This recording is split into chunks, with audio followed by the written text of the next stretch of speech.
Hi friends, എല്ലാവർക്കും നമസ്കാരം. നമ്മുടെ പുതിയ വീഡിയോയിലേക്ക് എല്ലാവർക്കും സ്വാഗതം. ശിവനും സത്യം ചേർന്നാൽ മാസിടാ, ശിവനും സത്യം ചേർന്നാൽ മാസിടാ. ആരാ ശിവൻ, ആരാ ശക്തി? ലാലേട്ടൻ ആൻഡ് വിജയ് ജില്ല അഗൈൻ. ലാൽ വിജയ് ഒന്നിക്കുന്ന ഒരു ന്യൂസ് ഇങ്ങനെ സോഷ്യൽ മീഡിയയിൽ ഇങ്ങനെ കത്തിപ്പടർന്ന് ഇങ്ങനെ കൊണ്ടിരിക്കുകയാണ് ഗഡീസ്. അപ്പോൾ ശക്തമായ ന്യൂസാണ്. വിജയിന്റെ 69ാമത്തെ മൂവിയിൽ ലാലേട്ടൻ ഒരു പ്രമുഖ റോൾ. ശിവന് ശക്തിയും ചേർന്ന മാസിടാ അന്ത പോലെ ആവുമെന്ന് അറിയില്ല. അത് മോഹൻലാലിന് പടത്തിൽ ഫുൾ ടൈം റോൾ ഉണ്ട്, പക്ഷെ അതുപോലെ ആവുമെന്ന് അറിയില്ല. എന്തായാലും ലാലേട്ടൻ ഉണ്ടെന്ന് പറയുന്നു. ലാലേട്ടനും കൂടി ഉണ്ടെന്നുണ്ടെങ്കിൽ പടം ഒന്ന് കൊഴുക്കും ബോക്സ് ഓഫീസിൽ. കാരണം ഇവർ രണ്ടുപേരും ക്രൗഡ് പുള്ളറാണ്. മോഹൻലാൽ പടം നമുക്കറിയാം, വന്നു കഴിഞ്ഞാൽ നല്ല പടം റിസൾട്ട് കിട്ടിക്കഴിഞ്ഞാൽ 200 വരെ സ്വപ്നം കാണിച്ചത്, 100 സ്വപ്നം കാണിച്ച് 200 സ്വപ്നം കാണിച്ചു. വിജയ് പടം വന്ന കേരളത്തിൽ 50 കോടിയൊക്കെ നല്ല പടമാണെങ്കിൽ എടുക്കാന്നുള്ളത് ഏറ്റവും വലിയ തെളിവ് ലിയോയിലൂടെ കിട്ടിയ 50 കോടിക്ക് താഴെ. എന്താണെന്ന് വെച്ചാൽ രണ്ടുപേരും കൂടി ചേർന്ന് കഴിഞ്ഞാൽ സൗത്ത് ഇന്ത്യയിൽ അത്യാവശ്യം വിജയിന്റെ ഒരു വലിയ ലോകം എടുക്കുന്നുണ്ട്. ലാലേട്ടന് നല്ല സ്പേസ് ഉണ്ട്. ഈവൻ ആന്ധ്ര, തെലുങ്കാന എന്ന് പറഞ്ഞ സ്ഥലങ്ങളിലൊക്കെ, ഈവൻ കർണാടകയിലൊക്കെ. അപ്പോൾ പടം ഏകദേശം കൺഫേം ആയ പോലെയാണ്. വലിയ ന്യൂസാണ്. എത്രമാത്രം 100% എത്തിയാൽ നമുക്ക് പറയാൻ പറ്റില്ല. കാരണം നമുക്ക് ഫിലിമാണ്, നമുക്ക് അറിയാം. ഷൂട്ടിംഗ് മുടങ്ങിയിട്ട് ഷൂട്ടിംഗ് കഴിഞ്ഞിട്ട് ഇറങ്ങാത്ത പടങ്ങൾ വരെ ഉണ്ട്. ഷൂട്ടിംഗ് പകുതി നിർത്തിപ്പോയി ഒരുപാട് പടങ്ങളുണ്ട്. അപ്പോൾ ഏകദേശം കൺഫേം ആണെന്ന് കേൾക്കുന്നത്. ഈ പടം സംവിധാനം ചെയ്യുന്നത് വിനോദേട്ട ആള് അറിയാം, റേഞ്ചാണ്. റേഞ്ച് എന്ന് വെച്ചാൽ ആ റേഞ്ചിൽ പടം ചെയ്യും. പല കാറ്റഗറി പിടിച്ച് പടം ചെയ്തിട്ടുള്ള ആളാണ്. അജിത്തിനെ വെച്ചിട്ട് ഒരു 4-5 മൂവീസാണ് ചെയ്തിട്ടുണ്ട്. തുനിവ്, വാലിമൈ, പിന്നെ നേർക്കൊണ്ടേ പാർവൈ, ജോക്കർ, അതുപോലെ വിജയനെ വെച്ചിട്ടല്ല, അജിത്തിനെ വെച്ചിട്ടല്ല. പിന്നെ തീരൻ അധികാരമുണ്ടേ, ഒരുപാട് പടങ്ങൾ, ബ്ലുഫ് മാസ്റ്റർ. ആളൊരു സെറ്റ് സാധനമാണ്. പൊട്ടിയ പടങ്ങളുണ്ട് കേട്ടോ. പക്ഷെ ആള് അത്യാവശ്യം നല്ല ക്വാളിറ്റി ഫിലിം മേക്കറാണ്.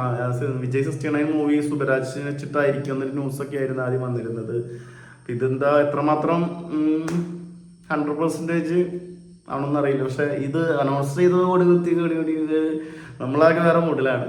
ഒരു പാട്ടൊക്കെ പാടി ഇന്നലൊക്കെ എടുക്കുന്ന സമയത്ത് ശിവനും ശക്തിയും ചേർന്ന് മാസിടാ സാധനമൊക്കെ ഇങ്ങനെ അത്ര രസമായി എൻജോയ് ചെയ്ത് കണ്ട പടം. പക്ഷെ ജെല്ല എന്നൊരു പടം വലിയ ഹിറ്റൊന്നും ആയിരുന്നില്ല. പക്ഷെ മോഹൻലാൽ എന്നൊരു നടൻ അവയില് ആദ്യ തീർത്തുണ്ട്. അവസാനം വിജയൻ നെഞ്ചത്തി ഒരു ഷൗട്ട് കൂടി കൊടുക്കുമ്പോൾ ആരും ഈ വീഡിയോയിൽ പറഞ്ഞിട്ട് മോഹൻലാലിന്റെ പടത്തിൽ സ്പേസ് ഒന്നും കിട്ടിയില്ല. നല്ല സ്പേസ് കിട്ടിയിട്ടുണ്ട്. പിന്നെയെന്ന് വെച്ച് കഴിഞ്ഞാൽ സൗത്ത് ഇന്ത്യൻ മൂവീസിൽ വരുന്ന സമയത്ത് കൊടുക്കേണ്ട ഒരു സ്പേസ് ഉണ്ട്. അത് ഏത് പടം എടുത്തു നിങ്ങൾ? ഇപ്പോൾ മോഹൻലാലിന്റെ മമ്മൂട്ടിയുടെ നമ്മളോട് അഭിനയിച്ച് ചെയ്ത് നടന്മാരെടുത്തു. അവിടെ ചെല്ലുന്ന സമയത്ത് വെച്ചാൽ മെയിൻ നായകൻ അവിടുത്തെ ആളായിരിക്കും. കാരണം ആ മാർക്കറ്റിംഗ് സ്പേസ് അങ്ങോട്ട് കിടക്കണം സൗത്ത് ഇന്ത്യ കീഴടക്കാൻ വേണ്ടിയിട്ട്. ഇപ്പോൾ വിജയ് പടങ്ങൾ എടുക്കുകയാണ്. ഇപ്പോൾ അടുത്ത് വന്നൊരു മമ്മൂക്ക പടം ഉണ്ടാച്ചിട്ട് അതിന് മമ്മൂക്കുള്ള സ്പേസ് ആ പടം കണ്ട ഡിസാസ്റ്റർ ആയിരുന്നു. ഭയങ്കര ഡിസാസ്റ്റർ ആയിരുന്ന പടം. അത് മമ്മൂട്ടിയുടെ സ്പേസ് നായകനെ പൊക്കി പറയാൻ വേണ്ടി മാത്രം കൊടുത്തൊരു ഇതാണ്. നമുക്കത് ഉപയോഗിച്ചിട്ടേ ഇല്ലേ, സൗണ്ട് ആകെ ഇതായപ്പെടാത്. പക്ഷെ അതിൽ ആ ഒരു ഇത് വെച്ചിട്ട് നിങ്ങൾ ജില്ലയിലേക്ക് വന്ന് നോക്ക്. ജില്ലയിൽ വരുന്ന സമയത്ത് അത്യാവശ്യം സ്പേസ് കൊടുത്തിട്ടുണ്ട്. പേര് എഴുതി കാണിക്കണം. അതിന് തന്നെ ആരാണ്ട പേര് കാണിക്കുന്നത്, എന്നിട്ട് വിജയന്റെ പേര് എഴുതി കാണിക്കുന്നത്. അത്യാവശ്യം കുറേ സീൻസിൽ ആധികാരികമായിട്ട് എന്താ പറയുക, വിജയനേക്കാൾ മുകളിൽ നിൽക്കുന്ന രീതിയിൽ ഹൈലൈറ്റ് ചെയ്തിട്ട് ആ പടത്തിൽ ഒരുപാട് ചെയ്തിട്ടുണ്ട്. പാട്ട് സീനായാലും ഫൈറ്റ് ആയാലും ക്ലൈമാക്സിൽ ആ വിജയനെ താഴ്ന്ന അഞ്ചത്ത് ചവിട്ട് ചവിട്ട് വരാൻ ഏറ്റവും വലിയ എക്സാമ്പിളാണ്. അപ്പൊ ഇത് ഇന്നലെ ഏതൊരാളെതിരാ കിഴി എന്റർടൈൻമെന്റ് കിഴി അവരുടെ വീഡിയോയിൽ ഞാൻ അങ്ങനെ പറഞ്ഞു, മോഹൻലാൽ എന്ന നടന്റെ വലിപ്പം അറിയില്ല. അത് ശരിയാണ് കേട്ടോ, അത് ആൾക്കറിയില്ല. പക്ഷെ ഈ ജില്ല എന്നൊരു പടത്തിലൊക്കെ നല്ല രീതിയിൽ ആൾക്ക് സ്പേസ് കൊടുത്തിട്ടുണ്ട്, ആൾ പെർഫോം ചെയ്തിട്ടുണ്ട്. പക്ഷെ ആ പടം വലിയൊരു വിജയമായി മാറിയില്ല. കാരണം വിജയമായി മാറുന്ന പടമാണ്. കേരളത്തിൽ അത്യാവശ്യം കളക്ട്. ഞാൻ ദൃശ്യം കഴിഞ്ഞിട്ട് വരുന്നൊരു മൂവി ആയിരുന്നത്. അത്യാവശ്യം കളക്ട്. ഞാൻ കോട്ടയം നിന്നാണ് പടം കാണുന്നത്. കോട്ടയം അഭിലാഷ് തിയേറ്ററിൽ നിന്നാണ് ഞാൻ പടം കാണുന്നത് 2014. 10 വർഷങ്ങൾക്ക് ശേഷം ഇവർ നിൽക്കുന്ന സമയത്ത് ഇന്ന് വേറെ ബോക്സ് സാധ്യതകൾ ഗംഭീരാണ്. ആ അവസ്ഥയല്ല. ഇന്ന് ഫസ്റ്റ് ഡേ എന്നെ തൂക്കാൻ പറ്റി തൂക്കിയെടുത്തു കൊണ്ടു. ലാലേട്ടൻ്റെ ഒരു സ്പേസ് വേറെ എടുക്കുന്നുണ്ട് അവിടെ, അത് സൗത്ത് ഇന്ത്യ മുഴുവൻ. അപ്പൊ അത് പറഞ്ഞൊക്കെ ഒരു മണ്ടത്തരാന്ന് പറയാനുള്ളത് പറഞ്ഞ ചേട്ടന്മാരുടെ അടുത്ത്. എനിക്ക് എൻ്റെ പേഴ്സണൽ ഒപ്പീനിയനാണ്. അപ്പോൾ അതങ്ങനെയാണ്. പേജന്റെ പടം എടുത്തു, നിങ്ങൾ ഏത് പടം എടുത്തോ, തമിഴില് ഒരു മലയാളി നടൻ അല്ലെങ്കിൽ വേറെ ഈ സൗത്ത് ഇന്ത്യൻ മൂവിയിൽ തെലുങ്ക കന്നഡയാ ഏത് പടം എടുത്തു കഴിഞ്ഞാൽ അവിടെ നായകനായിട്ട് പിന്നെ ചെയ്യണം. മറ്റേ കണ്ടുകൊണ്ടെടുത്തോ, മറ്റേ ദളപതി എടുത്തോ, എല്ലാത്തിലും ഉണ്ട്. അതങ്ങനെയാണ്. പക്ഷെ പിന്നെ പെർഫോം ചെയ്യാൻ നമ്മുടെ ആൾക്കാർക്ക് ഒരു സ്പേസ് കിട്ടിയാണ്ട് പെർഫോം ചെയ്യും. അപ്പോൾ ഈ പടം ജില്ല എന്നുള്ള പടം പോലെ നല്ല സ്പേസ് കൊടുത്തിട്ടുണ്ട്, നല്ല രീതിയിൽ പെർഫോം ചെയ്തിട്ടുണ്ട്. പക്ഷെ ആ പടം ബോക്സ് ഓഫീസിൽ ഒരു വലിയ ഹിറ്റ് പ്രതീക്ഷിച്ചു എന്താണ്, അത് എത്തിയില്ല എന്നുള്ളൊരു നിരാശ നമുക്കുണ്ട്. അത്രേ ഉള്ളൂ. ഈ പടം വരുമ്പോൾ ഇറങ്ങേണ്ട അധികം മനസ്സിങ്ങനെ വിഞ്ഞാഗ്രഹിക്കുകയാണ്, ആഗ്രഹിക്കുന്നു. വിജയന്റെ അധികം പടങ്ങളും ചെയ്യില്ല എന്നൊക്കെ പറഞ്ഞിരുന്നു. ഇനി പൊളിറ്റിക്സ് ഭാഗമായിട്ട് 2 പടങ്ങളൊക്കെ അനൗൺസ് ചെയ്തിട്ടുള്ളൂ. അതിനാവാതിരിക്കട്ടെ. നമ്മൾ വിജയുടെ പടങ്ങൾ വെയിറ്റിംഗ് ആണ്. കാരണം ആളൊരു എനർജി, ആള് പറയാനുള്ള കാര്യങ്ങളൊക്കെ നമുക്ക് ഇപ്പൊ കേൾക്കുമ്പോൾ രസം. ആദ്യക്ക് ഞാൻ ഇപ്പൊ കട്ട വിജയ് ഫാനൊന്നായിരുന്നു, പക്ഷെ ഇപ്പൊ കട്ട വിജയ് ഫാനാണ്. ആളെ നിലപാടുകളാണ് ഒരു പക്ഷെ എന്നെ അഭിനയത്തെക്കാളും കൂടുതൽ ആളുടെ നിലപാടുകളാണ് ഞാൻ ആളെ ഫാനായത്, എൻ്റെ പേഴ്സണൽ കാര്യം. അതുപോലെ തന്നെ വേറൊരു സംഭവം വരികയാണ്, നമ്മുടെ ഈ മലൈക്കോട്ടെ വാലിബൻ സെക്കൻഡ് പാർട്ട് ഉണ്ടാകുമെന്ന് പറയുന്നത്. സെക്കൻഡ് പാർട്ട് വന്നു കഴിഞ്ഞാൽ ഇതെങ്ങനെ നമ്മുടെ പ്രേക്ഷകർ ഏറ്റെടുക്കുമെന്നൊന്നും പറയാൻ പറ്റില്ല. കാരണം പടം നമുക്കറിയാം, നമ്മൾ ഒരുപാട് പ്രതീക്ഷിച്ച് വന്ന പടമായിരുന്നു. പക്ഷെ പടം എന്ന് വെച്ച് കഴിഞ്ഞാൽ ഹൈപ്പാണ്, ഓവർ ഹൈപ്പ്. പടം എടുത്ത രീതി ഒരു ക്ലാസ് ലെവലിൽ സ്ലോ ബേസ്ഡ് പടം എടുത്തു. നമ്മൾ ഉദ്ദേശിക്കുന്ന തീപ്പൊരു സാധനമാണ്. തിയേറ്ററിൽ കുലുക്കുന്നൊക്കെ പറഞ്ഞ് ഒരാളൊക്കെ എയറിൽ കയറിയിരുന്നു. അയാൾ എയറിന്ന് താഴെ ഇറക്കാൻ ഒരു അവസരം കൂടിയാണ് ഈ പടം കഴിഞ്ഞ ടിനു പാപ്പച്ചൻ. അപ്പോൾ അതിനെക്കുറിച്ച് ഒരു വീഡിയോയിൽ പറഞ്ഞിട്ടുണ്ട്. ആക്ച്വലി പടം ആ രീതിയിലൊക്കെ ഒരു പ്ലാൻ ചെയ്ത് തന്നെയായിരുന്നു. മോഹൻലാലിനെ കാണുമ്പോൾ തിയേറ്റർ കുലിക്കും എന്നുള്ള രീതിയിലൊക്കെ തന്നെയാണ് ഇവർ പ്ലാൻ ചെയ്തിട്ടുണ്ടായിരുന്നത്. പക്ഷെ അവിടെ സംഭവിച്ചത് എന്താണെന്ന് വെച്ച് കഴിഞ്ഞാൽ VFS പണികളിപ്പോയി.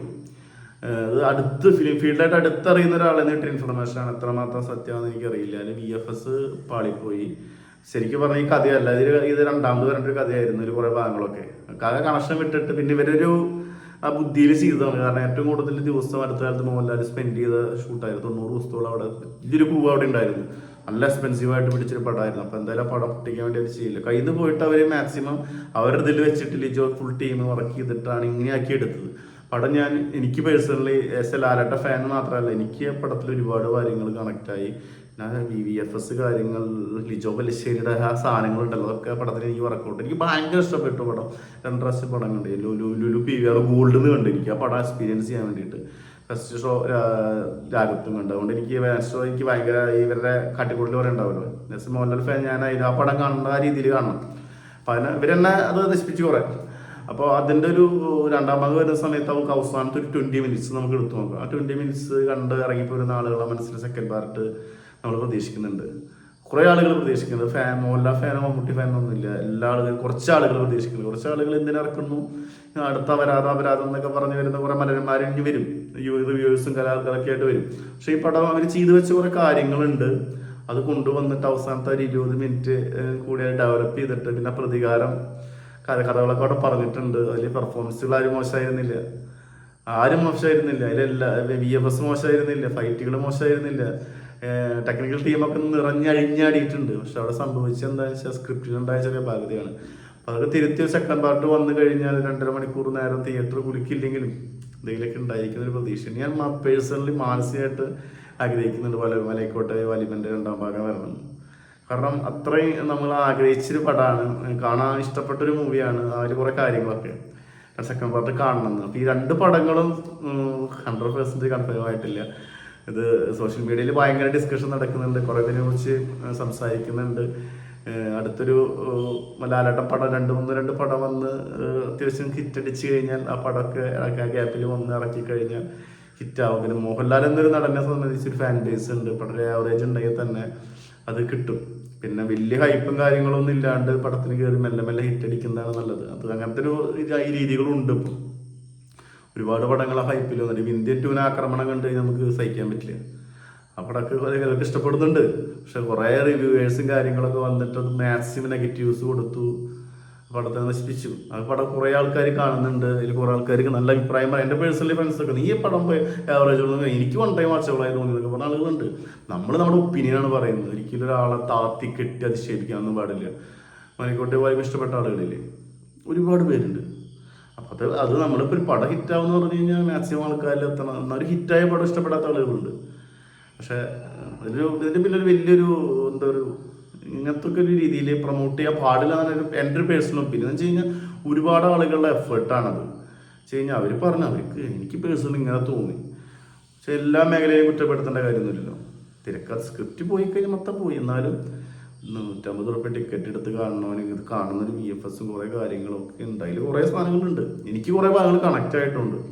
പക്ഷെ ഞാനൊരു ഇത് പറഞ്ഞിരുന്നു, സ്വർണ്ണ കക്കൂസ് എന്ന് പറഞ്ഞ സംഭവത്തിന് ഞാൻ പറഞ്ഞിരുന്നു, ഇന്ത്യയിൽ 100 വീടുകളിൽ 15 വീട്ടിൽ കക്കൂസുള്ളൂ. അപ്പോൾ ആ ഒരു സാഹചര്യത്തിലാണ് അവിടെ സ്വർണ്ണ കക്കൂസിലിരിക്കും. സ്വർണ്ണ കക്കൂസാണെങ്കിൽ സിറാമിക് കുഴിച്ച് വരുന്ന മോഡൽസൊക്കെ ഉണ്ട്, ഗോൾഡിൽ വരുന്ന വാഷ് ബേസിൻസൊക്കെ ഉണ്ട്, സ്വർണ്ണമൊന്നല്ല. അങ്ങനെ ഉണ്ടെന്നുള്ളൊരു വാർത്തയൊക്കെ നമ്മൾ കേട്ടിരുന്നു. സ്വർണ്ണത്തിൻ്റെ കക്കൂസൊക്കെ അത് നോർത്തിലൊരു സ്ഥലത്ത് തന്നെയാണ്. എനിക്ക് പോകുന്നില്ല, ഞാൻ ഒരു ഡീറ്റെയിൽ വീഡിയോ ഞാൻ പ്ലാൻ ചെയ്തിട്ടുണ്ട്. അപ്പോൾ ഈ 2 പടങ്ങൾ നമ്മൾ വെയിറ്റിംഗ് ആണ്. നമ്മൾ സബ്ജക്റ്റ് വിട്ട് പോയി. അപ്പോൾ ഈ 2 പടങ്ങൾ നമ്മൾ വെയിറ്റിംഗ് ആണ്. വരട്ടെ, ഒന്നും ഉറപ്പായിട്ടില്ല, വരട്ടെ, വരാൻ ആഗ്രഹിക്കുന്നു. അത് വെയിറ്റ് ചെയ്യുന്ന ഒരാളും കൂടിയാണ് ഞാൻ. ഈ ഒരുപാട് പേര് വെയിറ്റ് ചെയ്യുന്നുണ്ടോ, പ്രത്യേകിച്ച് ആ മോഹൻലാൽ വിജയ് കോംബോയും മലയക്കോട്ട വലിയ സെക്കൻഡ് പാർട്ട് വരുന്നു എന്ന് പറയുമ്പോൾ നമ്മൾ സെക്കൻഡ് പാർട്ട് വെയിറ്റ് ചെയ്യുന്നതാണ്. ഈ വിക്രം 3 വരുന്നു എന്ന് പറയുമ്പോൾ നമ്മൾ എന്തൊക്കെ പറഞ്ഞ നെഗറ്റീവ്സ് വന്നാലും വിക്രം 3 ഞാൻ വെയിറ്റ് ചെയ്യുന്നുണ്ട്. അതിൽ വിക്രം 3 എന്തെങ്കിലുമൊക്കെ ഇറുക്ക് ഉറപ്പാണ്. അത് ആ പടം ഹിറ്റാവും ചെയ്യുന്നിട്ട് വേണം ഈ പടം കുറ്റം പറഞ്ഞ കൂടെ ആക്കളെടുത്ത് അങ്ങനെ പറയാൻ വേണ്ടിയിട്ട്. അപ്പോൾ ഓക്കെ, വീഡിയോ ഇഷ്ടപ്പെട്ട എല്ലാവരും ലൈക്ക് ചെയ്യുക, ഷെയർ ചെയ്യുക, സബ്സ്ക്രൈബ് ചെയ്യുക. അടുത്തൊരു വീഡിയോ ആയിട്ട് വീണ്ടും വരാം. Okay, by.